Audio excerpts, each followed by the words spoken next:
You ever have one of those older brothers who likes to pull mean pranks on you and tries to scare you to death? You know the type I'm talking about surely. The kind of brother who tries to convince you a monster is under your bed or the boogeyman lives inside your closet. Do you know anyone who had an older brother like that? Well, I didn't have one. I had a younger brother who was like that. My little brother Tommy was not only 3 years younger than me, but also a very tiny thing. Physically, he was not threatening in the least, but mentally, he had an imagination that could scare the shit out of people 3 or 4 times his age. The worst thing he ever tried to do to me happened when we lived in a house in a new subdivision. After we'd all moved in, all 4 of us kids got our own room for the first time in our lives. Being the second oldest, I got the second choice of bedrooms. The room that I picked was not only the second biggest, but also had another feature I really enjoyed. It was very unique to the other rooms in the house. There was this trap door in the closet that led underneath the house. It was actually kind of weird, but I thought it was really neat. This trap door led to what you might call a crawl space, I suppose. It wasn't really shallow enough that you would have to crawl in it though. A human being could very easily stand straight up and underneath the house with nary a problem. My brother Tommy just loved the idea of that trapdoor. He was actually quite mad at me for getting what he felt like was the most interesting feature in the entire house. About a month after we'd moved in, he was still trying to get me to trade rooms with him so he could have the trapdoor in his closet. After that month of refusing, I suppose he finally snapped and got angry with me. "Fine, if you don't want to trade rooms with me, then I'll leave you and Matilda alone," he told me. With that, Tommy turned and began to leave the room. Although I should have known better, I had to ask Tommy what the hell he was talking about. "I'm talking about Matilda," Tommy replied. "She's a homeless woman who lives in the crawl space. Actually, she was squatting in the house before we moved in. Once we showed up, she had to hide underneath. I figured I'd be nice and try to take this room off your hands since I'm not as big a chicken as you are. But I suppose if you want her, you can stay in the room where she has the most direct access to the house." With that, Tommy turned and swiftly left the room. I had to give it to my little brother, he had outdone himself this time. While this story did indeed give me the creeps though, I knew it was just his attempt to get me to trade bedrooms with him, and I was not about to give in. Well, Tommy didn't give in either. He began to taunt me on a daily basis about this Matilda lady. He described her as an ugly, fat old hag lady dressed in ratty blue dresses. He told me he would often talk to her, and she told him she would sneak up into the house when the family wasn't home to grab food. She would then take it back into the crawl space. She would cook it over an open fire. Tommy told me that he told Matilda how much he wanted my room, and once even asked her if she would help him get it from me. According to Tommy, she'd readily agreed she would help scare me out of the room, but she had to pick the time, not him. I supposed it was a brilliant tactic on the part of my brother. It really left it open-ended as to when this imaginary woman would come attack me. This was his attempt to keep me on edge all the time. My brother was very smart after all, like I told you. When I still didn't budge though, my brother stepped up his torment. He started doing something to me every night before bedtime. He would taunt me, singing about how she lived in the crawl space through my door. Even though I really didn't believe him, it did unnerve me as I laid there in bed. I would always sneak a glance over at that closet and that trap door. As I went to sleep, I heard the voice of my little brother in my head, as he whispered over and over about how she lived in the crawl space. My brother's head games did begin to work, but I still didn't want to give in to him. In fact, it just had the opposite effect. I was even more determined to resist. It kinda made me mad he'd found such an effective way to get into my head. About a week after my brother had his little taunts, he came to my room again and was bugging me once more about Matilda. Right in the middle of his little game though, we suddenly heard a noise. Tommy froze up and then slowly turned and looked over to the trap door. "What the hell?" he asked, fear appearing on his face for the first time maybe in his life. The moment he said it, I looked over and saw the trap door begin to lift up a bit. Tommy jumped and I scrambled up onto my bed. "Holy shit, what the fuck?" Tommy screamed and jumped up with me. "Oh my god, that must be Matilda," I shouted. He looked at me confused. "Dude, what the hell are you talking about? You know I made that up just to get this room, right?" I looked over to Tommy, then back over to the now lifting trap door. "Well, then what the hell is that?" Before either of us could answer, the trap door banged again. Tommy ran to the other side of the bedroom and cowered in fear. My little brother, the king of horror, cowered away in the corner. "Tommy, I'm gonna go check it out, okay?" I told my little brother as I hopped off the bed. I slowly and cautiously began to walk over to the trap door. "Don't! I'm sorry I tried to scare you, but don't go over there!" I didn't listen. "You're my little brother and it's my job to protect you," I told him. "If someone's down there, I have to find out what's going on." Tommy actually began to cry as I approached the trap door. With every bit of caution, I leaned over. I slowly reached my hand out in order to grab the brass ring on top of the door and pull that trap door open. As I did so, the door was thrust open in my hands. A hand reached out and grasped my wrist. I began to scream, and as I did, the hand pulled onto me. It was holding me tight, and it would not let me go. Tommy was still screaming and crying, and started screaming for our parents to come help. Well, the noise and the commotion caused my parents to sprint into the room. They saw what was going on. My mom ran over to Tommy and held him tight. My dad came over and fully pulled open the trap door, revealing our older brother Joseph standing in the crawl space with a big dumb grin on his face. Holding my arm, my dad looked over to me and saw a grin on my face as well. Remember when I said I didn't have an older brother who would torment and scare me?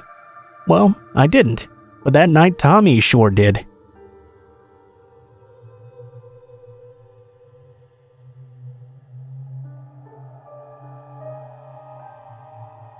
I recently moved to Colorado because I've always heard such stories about its beauty, and I've always been a really big fan of nature.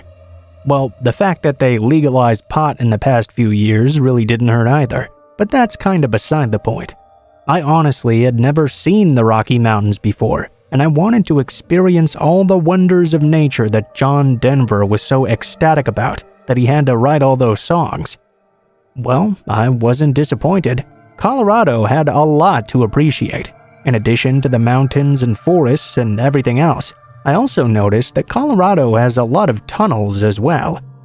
I mean, I suppose it does make sense. When you have so many mountains, you have to have a lot of tunnels too. I was particularly fascinated, however, with the train tunnels. Unlike car tunnels, train tunnels are not particularly well lit, and they're only really thin enough for the train to go through. There's a minor ledge on the side for a person to be up on just in case they're in there with the train, but other than that, there's really not much room. For some reason, I had become fascinated with these tunnels. I really wanted to try and walk through one of them, just to see what it would be like, you know? They were very old, looking like they had been constructed in the 19th century for all I knew. I just found them really fascinating. Now, before I go any further, I need to tell you what happens. This story has nothing to do with the actual train. I didn't accidentally go into the tunnel when a train was supposed to be coming, then run to the exit, only to just get out of there in the nick of time or something. Beforehand, I actually looked up the schedule online and was able to find a good period when there were no scheduled trains running for almost the entire day. That was the perfect time for me to go and explore. This tunnel I was going to was a particularly long one as well. Getting there was a little bit difficult even. Although there were no barriers, there was a lot of traffic on the interstate, and it went all throughout the mountains, of course. I was headed towards this tunnel in the middle of day, so I didn't have the cover of darkness to conceal me.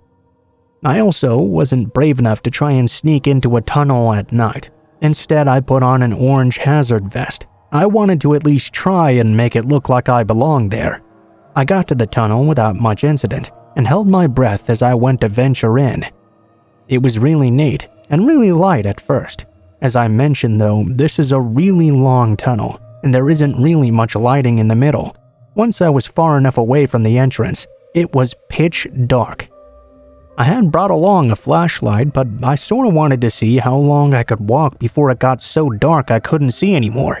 As I started walking down the tunnel and into the mountain, the light behind me got dimmer and dimmer. I knew I had almost a day's worth of time, so I wasn't in a particular hurry. Eventually, after a bit of winding, I was in the pitch black. It was pretty awesome, I have to tell you. I took out my flashlight and shone it along as I went on. It was so dark that puny little beacon of light barely made an impact. As I continued walking in this silent darkness beside my footsteps, I heard a noise a bit off into the tunnel. It sounded like someone else was walking as well, but I doubted that could possibly be the case. I mean, what are the chances that someone else was walking this far into the train tunnel at the same time I was? Only a few moments later, though, I began to hear it again. It definitely sounded like some sort of footsteps, and it was coming from the direction I was walking toward. I wondered if this might be an animal or something. I began to get concerned. I didn't know all the wildlife that was in Colorado, and I was walking through a narrow tunnel deep into a mountain. It was not going to be easy to get away unless I was able to find a ring to turn me invisible. I considered turning around and going back because I kept hearing that sound over and over. As I stood there and tried to listen a bit closer, I began to hear what was definitely the clacking sound of shoes. It was coming from even deeper inside. I was in a bit of a quandary here. The ledge I was walking on was not particularly wide, so if I turned around and began to walk away out of the tunnel, I would be turning my back completely on what could potentially be a dangerous person.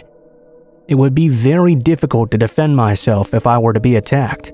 If I kept walking forward, though, I could simply be presenting myself to them. I really didn't know what to do now. I stood there waiting, feeling like time was going on and on. I heard the footsteps coming slowly closer and closer. I still wasn't sure what to do. Finally, I took my flashlight and tried to shine it deeper down into the tunnel. It took several moments to notice, but I finally saw a figure approaching through the darkness. It was a hunched-over person whose face looked very morose, with his eyes completely closed. He was a pale gray color, but I figured that might just be because of the darkness. I stood there frozen as he continued to get closer and closer. Eventually, he stopped in place, and then the most terrifying thing happened. He moved his head, and I realized that was not his head at all. He was holding what looked like a decapitated head in front of him. At least, there was a large bag that had a similar shape that he was holding. He smiled at me with his eyes still closed and called out, "Hey, you want to join my head collection?" I turned around and booked it out of that tunnel like you would not believe. I have no idea if the man tried to follow me, but even if he did, he was much smaller and older than I was. I really doubted he would be able to keep up. In that moment, I didn't particularly care either. I just ran and didn't stop until I not only reached the end of the tunnel, but sprinted through the opening, got to my car, and drove off onto the interstate. I really don't know what the hell that was, or how that man seemed to get a human head, but I know I'll never go wandering into train tunnels ever again.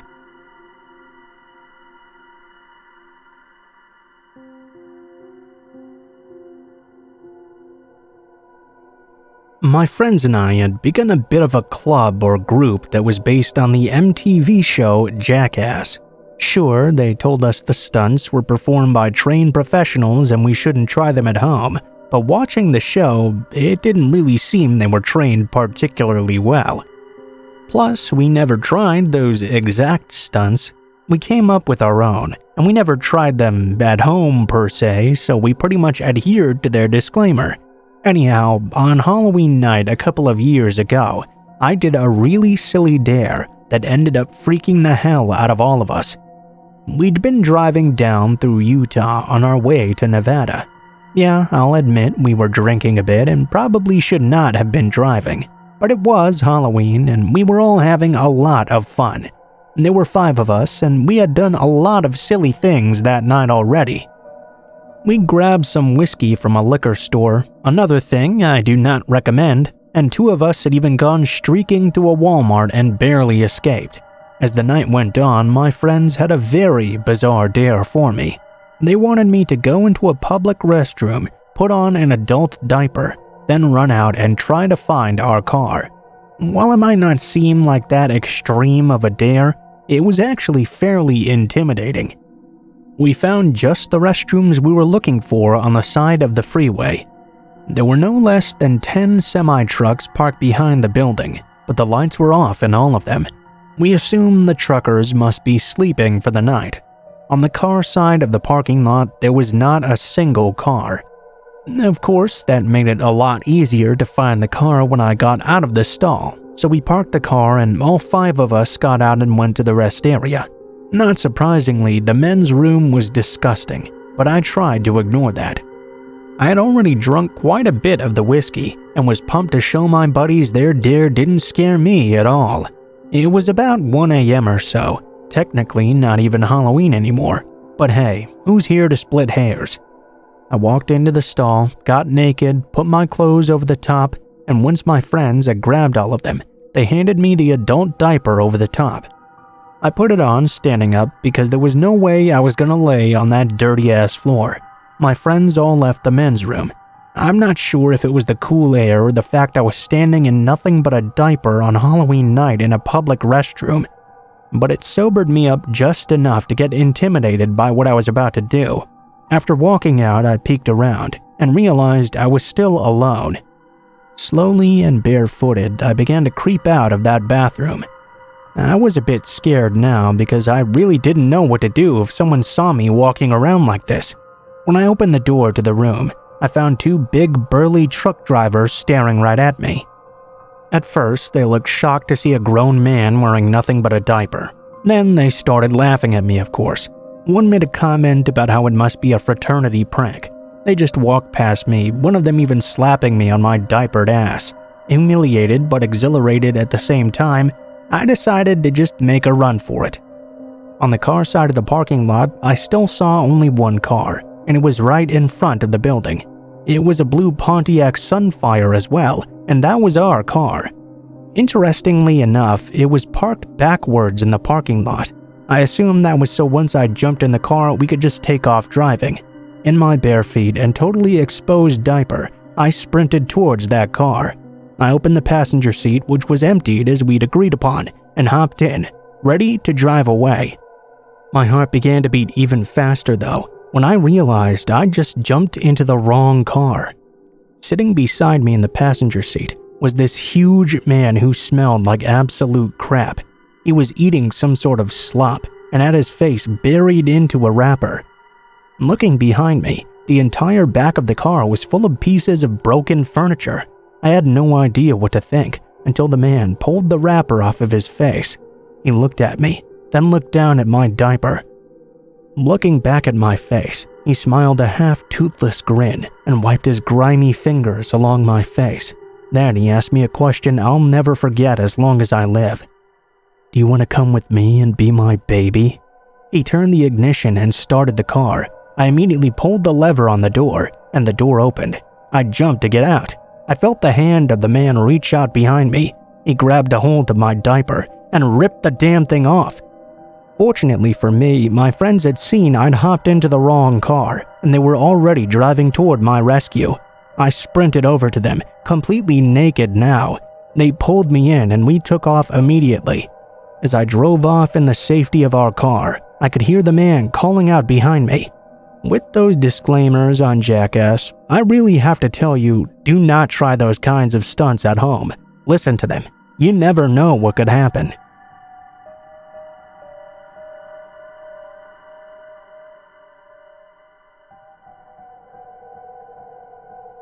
Obligatory, this happened quite a long time ago, around the age of 5 or 6. It comes up every once in a while at family gatherings, and though it might not be as bone-chilling as some stories you've heard before, I figure it's fitting just enough.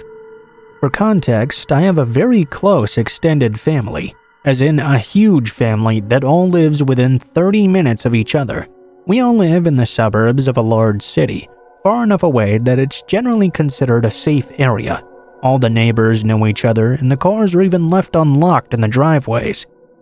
When I was younger, my grandma used to watch my cousin and I, and she had 2 dogs living in her home. Dog 1 was Benji, a sweet, lovable dog. Dog 2 was Cheyenne. She was nice enough, but we always preferred to play with Benji. He was a lot nicer, more cooperatively playful, and generally wanted to be around us more. We'd always play in the backyard with each other, sometimes with supervision and sometimes not. It was a fenced-in yard and a nice enough area, so we really didn't expect anything strange at all. Anyway, one day we're there playing outside as per usual. Benji was inside with Grandma, and Cheyenne was outside with us. She was kind of laying away to the side as we played with our toy cars or whatever we were messing with that day. We'd never noticed this until the man started talking. There seemed to be a person watching us through the fence, trying to talk to us now. He was about 50 or something, and no more than 20 feet away. The man seemed nice enough, but hey, I was very young, so I had no clue about strangers back then. We kind of walked over to him, not very close though, still a good few feet away. He had began to try and chat with us about God knows what. This whole time, Cheyenne had started coming over to us, growling lowly and getting into a protective stance. The man continued to talk. I can't really remember what the subject of the conversation was anymore. All I know is that at one point, he began to try to call us to come over to him. We wouldn't do that. We knew that much at least. Of course, that made the man very upset. At this point, he began trying to scale the fence. I had never been so afraid in my life. Cheyenne just started going absolutely berserk. If that man had managed to climb over, I don't think Cheyenne would have let him leave the yard alive. He jumped back, obviously startled, not expecting that vicious dog. My grandma heard this happening, so she rushed out into the yard. She saw the man, us, and the dog going insane. My grandma began to scream, like I had never heard her before. The man jumped down and ran away down the road. We ended up being rushed inside where my grandma sat us down and very nicely explained the stranger danger thing. My grandma, who lived there for a very long time, had no idea who the man was either. He didn't seem to be a neighbor or someone from the general area either. The whole rest of the day, Cheyenne would not leave our sides at all. Unfortunately, I was always a little bit scared of Cheyenne after that. I know now it wasn't fair to her. She was just protecting us. I also learned that I'll always trust my dogs. We've had dogs for as long as I can remember, and usually their instincts about people tend to be pretty correct. I have no idea what the man was planning on doing if he'd managed to get into the yard, or if Cheyenne hadn't been there. Luckily, she was out with us that day.